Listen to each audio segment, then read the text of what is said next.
خوبیاں پیش کرے، میٹھی زبان سے ان کے ساتھ کلام کرے، تیرا اخلاق، تیرے معاملات ان کے ساتھ اچھے ہو، ان کی خدمت گزاری کرے گا، تو دنیا کے اندر اپنی جنت کو تیار کر رہا ہے۔ وہ تیرے لیے جنت بھی ہے اور تیرے لیے دوزخ بھی۔ اگر تو ان کو ناراض کرے گا، پریشان کرے گا، دکھی کرے گا، وہ تیری ناراضگی کی وجہ سے اس حال میں وہ دنیا سے گئے کہ وہ تجھ سے ناراض تھے، تو نے اپنے لیے دنیا کے اندر ہی دوزخ تیار کر دی۔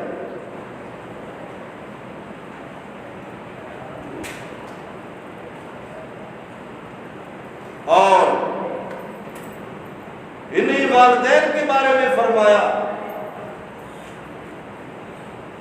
اللہ کا کلام فرماتا ہے، میرے رب فرماتا ہے وَقُلْ لَهُمَا قَوْلًا كَرِيمًا۔ لوگو، یہ جو تمہارے والدین ہیں نا، انہیں اللہ کی زمین کی پر معمولی نہ سمجھنا، یہ تمہارے لیے اللہ کی ایک بہت بڑی عظیم نعمت ہے۔ ان نعمت کی بے قدری نہ کرنا، جب ان سے کلام کرنا تو نرم لہجے میں کلام کرنا، اونچی آواز سے بات نہ کرنا، ان کو جھڑکنا نہیں، ناراض نہ کرنا، یعنی لڑائی کرنا، جھگڑا کرنا تو دور کی بات ہے، اونچی آواز سے بولنا بھی میرے رب نے منع فرما دیا۔ سبحان اللہ۔ اور اللہ کے محبوب علیہ الصلوۃ والتسلیم نے ارشاد فرمایا،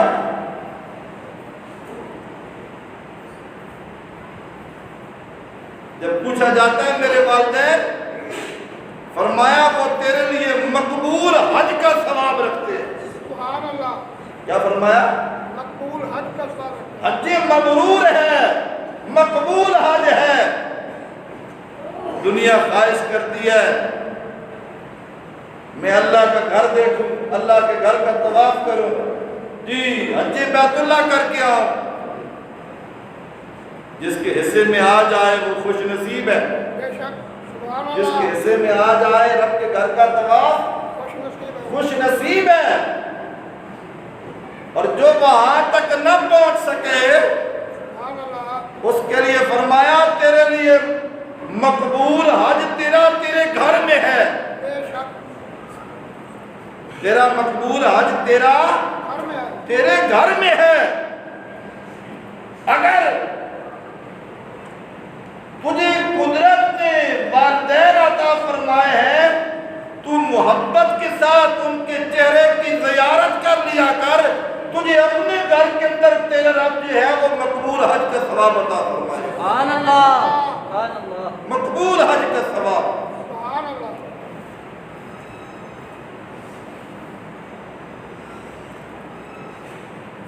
اور یہ قید نہیں ہے کہ وہ والدین نیک ہوں، متقی ہوں، پرہیزگار ہوں، پارسا ہوں، تہجد گزار ہوں، دین کے عالم، حافظ، قاری، علامہ، مفتی، جی شیخ الحدیث ہوں، پھر وہ ان کی زیارت کرے گا، ان کی خدمت کرے گا، پھر رب راضی ہوگا؟ نہیں، نیک ہونا یا بد ہونا یہ ان کا اور ان کے رب کا معاملہ ہے۔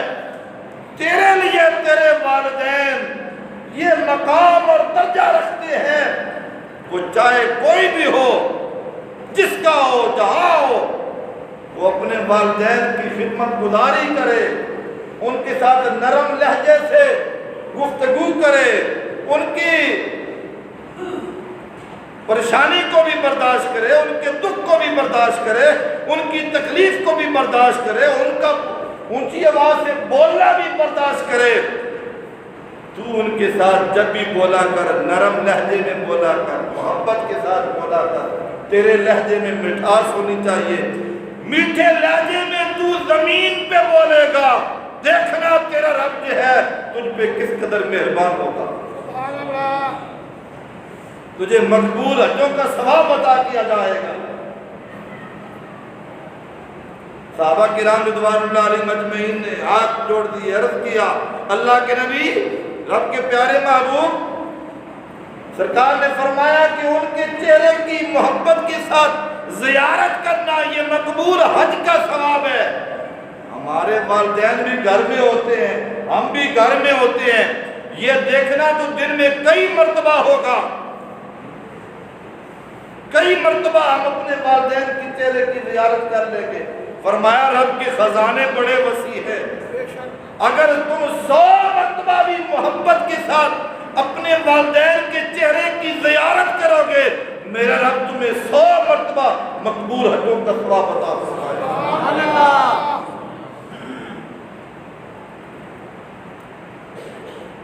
میں عرض کر رہا تھا،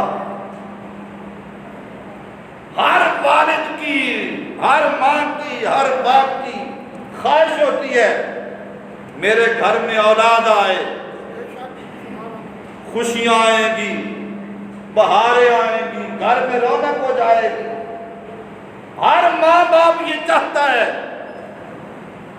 لیکن ان کی ساری خوشیاں اس وقت غمیوں میں، پریشانیوں میں کس قدر ان کی تکلیف دہ وہ لمحہ ہوتا ہے جب والدین کے ساتھ اولاد جو ہے غلط انداز سے، غلط لہجے میں ان سے بات کرتی ہے، ان کے دل کی پر جو کیفیت گزرتی ہے یہ بس صرف رب جانتا ہے اور وہ والدین جانتے ہیں۔ بے شک، سبحان اللہ۔ اللہ، میں عرض کر رہا تھا، اللہ کا خلیل، اللہ کا پیارا نبی سیدنا حضرت ابراہیم خلیل اللہ علیہ السلام زندگی کا ایک لمبا عرصہ گزر گیا، بال سفید ہو گئے، جسم کمزور ہو گیا، بڑھاپا آ گیا، ذہن میں خیال آیا ساری زندگی پروردگار تیری توحید کی محبت میں، تیری خوشنودی اور تیری رضا کے لیے ایک ایک لمحہ نہ دن دیکھا نہ رات، جی ساری زندگی تیری رضا کے لیے گزار دی ہے۔ اب ہر یہ قدرت کا ایک نظام ہے، جو آیا ہے اس نے جانا بھی ہے۔ کل من علیہ فان، ہر چیز تو فنا ہے، وَيَبْقَى وَجْهُ رَبِّكَ ذُو الْجَلَالِ وَالْإِكْرَامِ، اگر کسی کو بقا ہے تو وہ صرف اور صرف تیرا رب ہے۔ محبت سے بولیے سبحان اللہ۔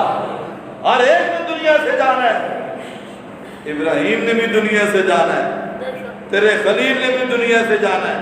میں چاہتا ہوں جب میں دنیا سے جاؤں تو پیچھے کوئی اچھی اولاد چھوڑ جاؤں جو میرے مشن کو باقی رکھے، میرا حقیقی وارث کہلائے۔ یہ آپ کی خواہش تھی، اور اسی خواہش کی تکمیل کے لیے اپنے مولا کی بارگاہ میں، اور ہر ایک اسی کی بارگاہ کے اندر پیش ہوتا ہے اور دعائیں وہی سنتا ہے۔ محبت سے بولیے سبحان اللہ۔ دعا عبادت ہے، اور عبادت صرف اللہ کی، دعا عبادت اور عبادت صرف اللہ کی۔ وَقَضَى رَبُّكَ أَلَّا تَعْبُدُوا إِلَّا إِيَّاهُ، میرے محبوب ہم نے تجھے اپنا حبیب بنایا ہے، تو میرا محبوب ہے دنیا میں، تجھے سارے نبیوں اور رسولوں کا سردار بنایا ہے، ختم نبوت کا تاج تیرے سر پہ سجایا ہے۔ ازل سے ہمارا دستور یہی،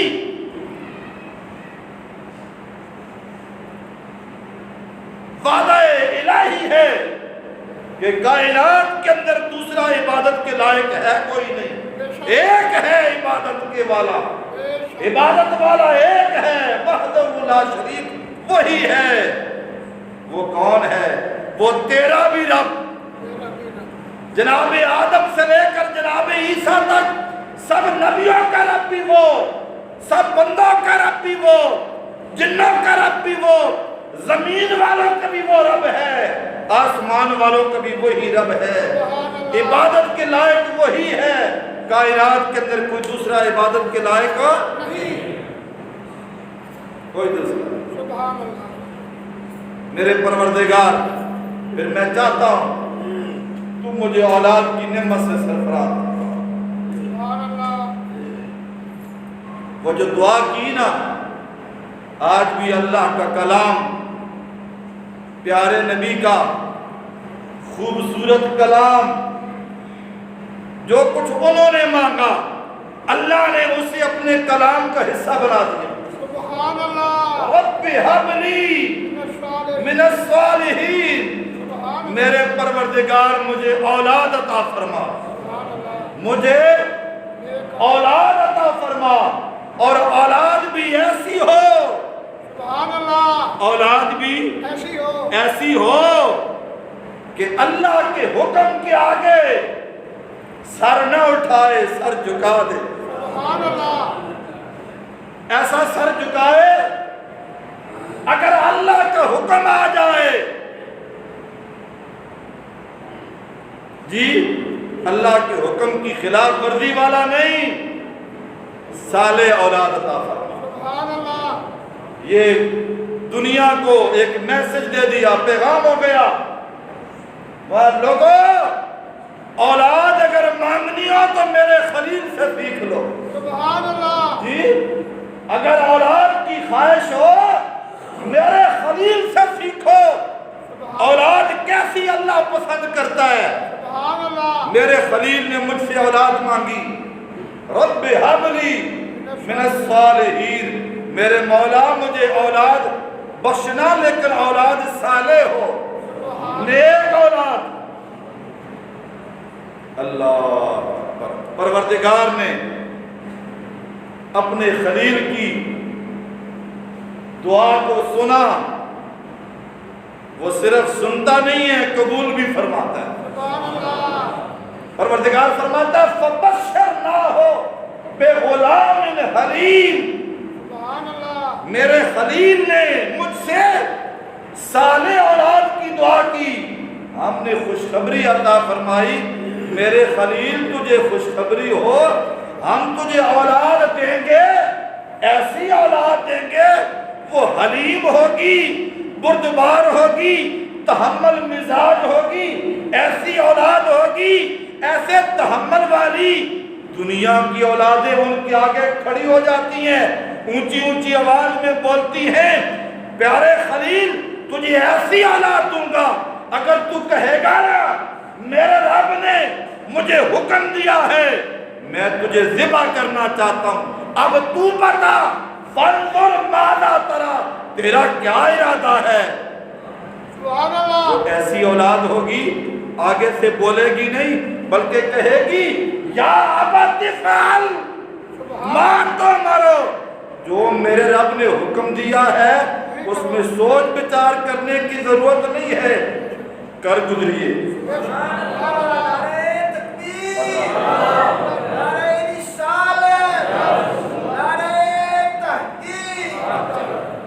جی جو رب نے حکم دیا ہے، دوسری بات کی کوئی دوسری بات ہی نہیں ہے، جو رب نے حکم دیا ہے فبشرناہ بغلام حلیم۔ سبحان اللہ۔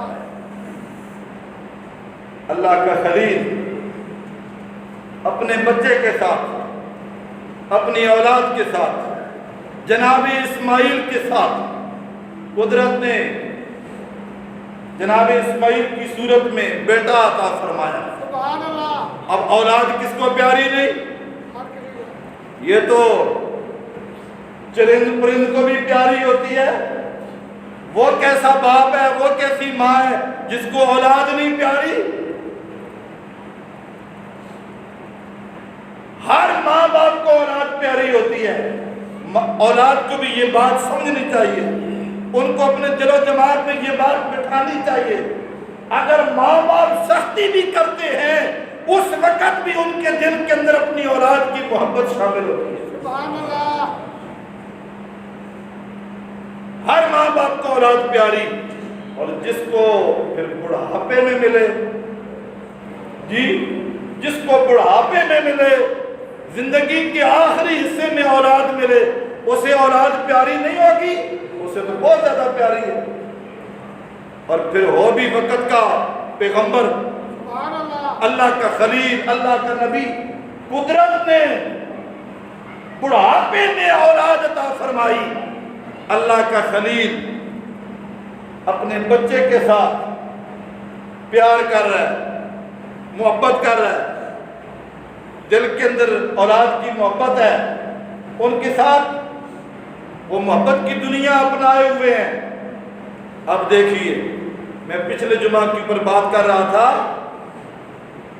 اللہ کا خلیل اتنے بڑے مقام و مرتبے والا، اتنی بڑی عظمت اور شان قدرت نے عطا فرمائی، لیکن ساری زندگی آزمائشوں میں گزر گئی، امتحانات میں گزر گئی۔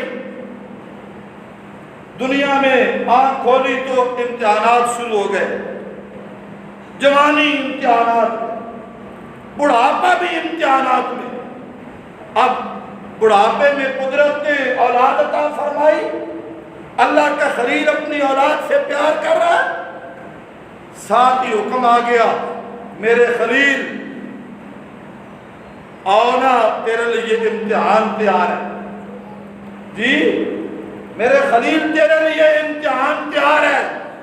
اللہ کا خلیل، اللہ کا نبی پیارا ابراہیم تیری عظمت پہ قربان جائیں، مسکرا کے جواب دیتے ہیں، میرے پروردگار اگر تو راضی ہے تیرا خلیل بھی راضی ہے، اگر تو ایسے راضی ہے تیرا خلیل بھی راضی ہے۔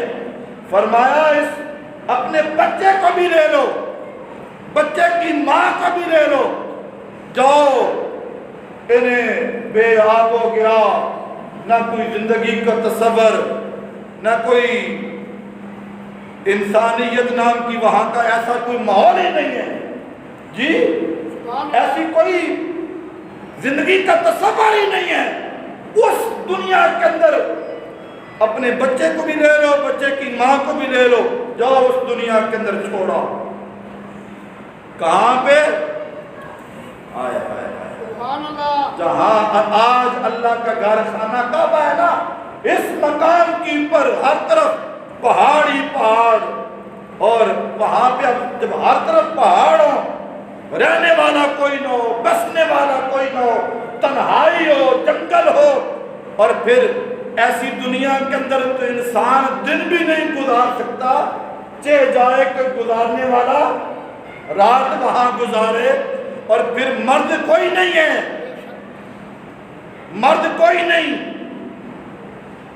ایک تنہا عورت، ایک اس کا چھوٹا بچہ، میرے خلیل جو بچے کو بھی لو، بچے کی ماں کو بھی لو، اس مقام پہ چھوڑا۔ اللہ کے خلیل نے دوسری بات نہیں سوچی۔ آپ اندازہ فرمائیں، ہمارے بھی گھر ہیں، ہم بھی اولادوں والے، اگر ہمیں ایسی صرف ہمیں سوچنا پڑے تو انسان کی سوچ جو ہے وہ کام نہیں کر سکتی، ہمت جواب دے جاتی ہے، لیکن اللہ کے خلیل تجھ پہ لاکھوں سلام ہو۔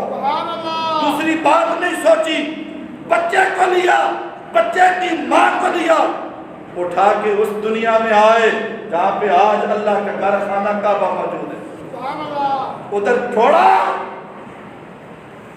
التجا کرتے ہیں اس مقام پہ، میرے پروردگار تیری رضا اور خوشنودی کے لیے انہیں یہاں پہ میں بے آب ہو گیا، جہاں کوئی سبزہ کوئی نہیں، پانی کا تصور کوئی نہیں، رزق کا تصور کوئی نہیں، یہاں پہ زندگی کا تصور کوئی نہیں، بس تیرے سہارے چھوڑ کے جا رہا ہوں، تو جانے میری اولاد جانے۔ سبحان اللہ۔ چھوڑ کے آئے، دعا کر، ربنا انی اسکنت من ذریتی بواد غیر ذی زرع عند بیتک المحرم۔ سبحان اللہ۔ حرم کعبہ کے پاس ان کو چھوڑ کے جا رہا ہوں. یہ وہی جگہ ہے, سبحان اللہ. یہ وہی جگہ ہے. اسی مقام پہ اللہ کا گھر بنایا تھا جناب آدم صفی اللہ نے. سبحان اللہ. جی یہی اللہ کا گھر ہے, یہیں پہ تم نے رہنا ہے. ایک وقت آئے گا, اللہ کا حکم آئے گا, ادھر ہی تم نے پھر خانہ کعبہ کی تعمیر فرمانی ہے. اللہ کی رضا خوشنودی کے لیے چھوٹے بچے کو, بچے کی ماں کو اس مقام پہ چھوڑ کے آئے. اور یہ جملہ میں آپ کی نظر کرنا چاہتا ہوں, سبحان اللہ. یہ سنیے گا. جمعہ کی نماز کے لیے, اس کی ادائیگی کے لیے ہم آئے ہیں. اللہ نے ہمیں توفیق بخشی ہے, اس کی توفیق کے ساتھ ایمان بھی اس کی توفیق کے ساتھ, اسلام بھی اس کی توفیق کے ساتھ, نماز روزہ بھی اس کی توفیق کے ساتھ, اس کی کرم نوازی ہے. لیکن یہ بات یاد رکھیے گا, اللہ کا نبی جب وہاں سے واپس پلٹنے لگا نا, التجا کی, میرے پروردگار میں التجا کرتا ہوں میرے بچوں کو نمازی بنانا. سبحان اللہ. ربنا لیقیموا الصلاۃ. ہائے ہائے ہائے. سبحان اللہ. آپ ذرا سوچیں, جنگل, تنہائی, رزق کا بندوبست کوئی نہیں. فرمایا مولا ان کے لیے رزق کا بندوبست بھی تو کرنا, زندگی کا بندوبست بھی تو کرنا, ان کی حفاظت بھی تو کرنا. اور سارا کچھ ہو جائے, کہیں بے نمازی نہ ہو. وہ بھی کوئی اولاد ہوتی ہے جو بے نمازی ہو؟ بے شک, بے شک, بولیے نا. بے شک. مولا ان کو نمازی بنانا, لیقیموا الصلاۃ, یہ نماز کی پابندی کرنے والے. سبحان اللہ. جی اللہ اس انداز کے ساتھ دعائیں کی اور واپس پلٹے نا, تو یہ دعا کرتے ہوئے آئے, یہ دعا کرتے ہوئے اللہ کے نبی آئے. دعا کیا کی؟ رب اجعلنی مقیم الصلاۃ ومن ذریتی ربنا وتقبل دعاء ربنا اغفر لی ولوالدی وللمؤمنین یوم یقوم الحساب. اے پروردگار مجھے بھی نماز والا بنا, میری اولاد کو بھی نماز والا بنانا, سبحان اللہ. اور میری بھی بخشش فرما. سبحان اللہ. اللہ کا نبی ہے, سبحان اللہ. نبیوں کا باپ ہے, ہزاروں نبی جس کی اولاد میں آئے وہ اللہ کا خلیل ہے. لیکن دعا کیا کر رہا ہے؟ ربنا اغفر لی, پروردگار میری بخشش فرما. سبحان اللہ. اس کا معنی یہ ہوا, یہ ہمیں سکھایا جا رہا تھا, ہمیں بتایا جا رہا تھا. حضرت نمازی صاحب, قاری صاحب, عالم صاحب, تم جو کچھ بھی ہو ہمیشہ اپنے مولا کی حضور دعا کرتے رہو, پروردگار میری مغفرت فرما, سبحان اللہ. میری بخشش فرما. اور صرف میری نہیں, سبحان میری ماں باپ کی بھی مغفرت فرما, اللہ. میرے والدین کی بھی بخشش فرما. اللہ. اور صرف میری نہیں, میرے ماں باپ کی بھی بخشش. اچھا یہ ایک جملہ سن لیجئے, توجہ کے ساتھ پڑھا, گفتگو ختم ہو رہی ہے, یہ مسئلہ سامنے آ جائے گا. فرمایا میری مغفرت فرما اور میرے ماں باپ کی مغفرت فرما. اس کا مطلب یہ ہوا کہ آپ کی جو ماں باپ تھے ان میں مشرک کوئی نہیں تھا. سبحان اللہ. آپ کے ماں باپ میں مشرک کوئی نہیں تھا. کوئی نہیں تھا. اگر کوئی مشرک ہوتا تو مشرک کے لیے تو دعا ہی کوئی نہیں. بے شک, بے شک.